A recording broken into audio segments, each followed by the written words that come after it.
Assalamualaikum warahmatullahi wabarakatuh.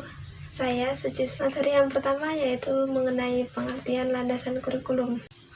Menurut Hornby CS dalam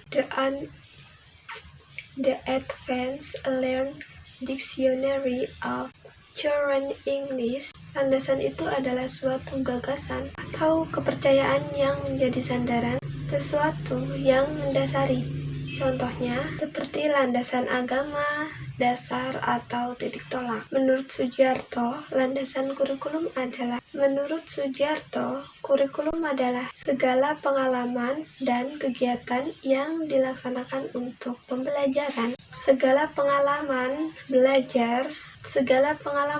dan kegiatan belajar yang direncanakan dan diorganisir untuk diatasi oleh siswa untuk mencapai tujuan pendidikan yang telah ditetapkan oleh suatu lembaga pendidikan. Jadi, landasan kurikulum ini dapat diartikan sebagai suatu gagasan, asumsi, atau prinsip. Suatu gagasan, asumsi, atau prinsip yang menjadi sandaran atau titik tolak dalam proses pembelajaran.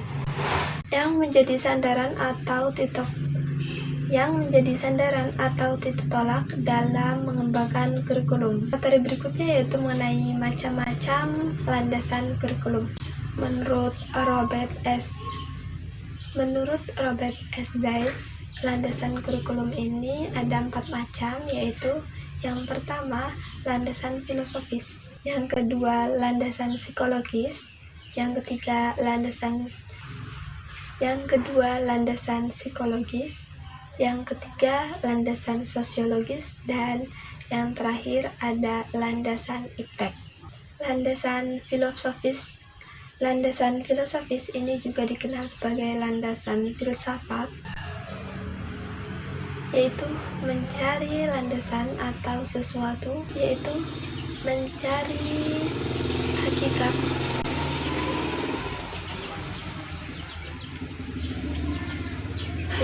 Mencari hakikat sesuatu, berusaha menghubungkan antar sebab dan akibat, serta melakukan penafsiran atas pengalaman manusia. Ruang lingkup filsafat ini meliputi hakikat pendidikan, hakikat manusia, pendidikan agama dan kebudayaan, hubungan antar filsafat pendidikan dan teori pendidikan, kemudian hubungan antara negara, filsafat pendidikan, dan sistem pendidikan. Fungsi dari landasan filsafat ini yaitu ada 4. Yang pertama, menentukan arah dan tujuan pendidikan, kemudian menentukan materi yang akan diberikan, kemudian menentukan materi pembelajaran yang akan diberikan sesuai dengan tujuan pendidikan. Sesuai dengan tujuan yang akan dicapai. Lalu dapat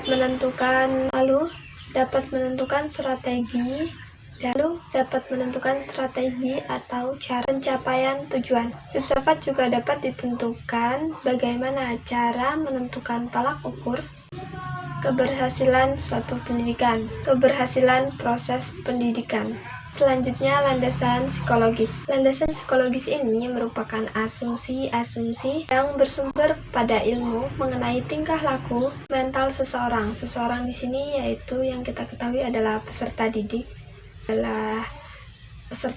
atau siswa yang dijadikan titik acuan dalam proses pendidikan, dalam proses pengembangan kurikulum. Psikologis atau yang kita kenal sebagai teori belajar ini dapat digolongkan jadi 3 ilmu, yaitu teori disiplin mental atau teori daya, lalu teori behaviorisme, dan teori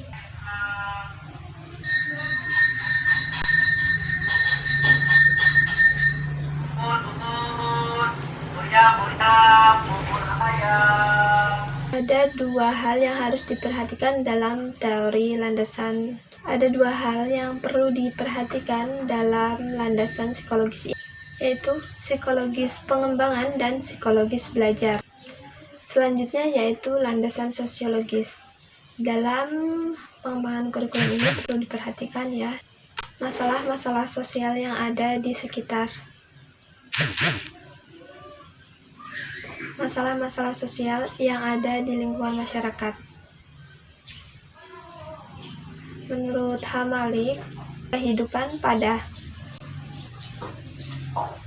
Yang pertama, mengorientasikan kurikulum pada, kemudian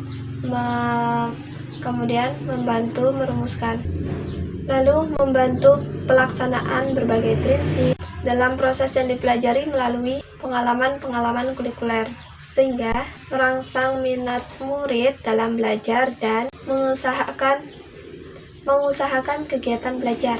Ini kita tidak akan pernah bisa lepas dari adanya iptek. Dengan adanya teknologi ini diharapkan dapat membantu jalannya proses pengembangan kurikulum yang ada dalam pendidikan ini, sehingga proses pengembangan kurikulum dapat berjalan dengan lancar dan mudah. Pengaruh iptek di dalam pengembangan kurikulum. Apa sih pengaruh iptek ini? Yang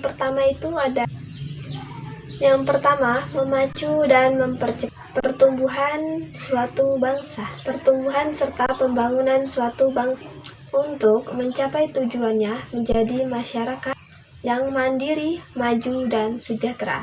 Kemudian yang kedua, mengembangkan kemampuan berpikir. Mengembangkan kemampuan berpikir suatu aplikasi terhadap pengembangan kurikulum yang di dalamnya mencakup pengembangan isi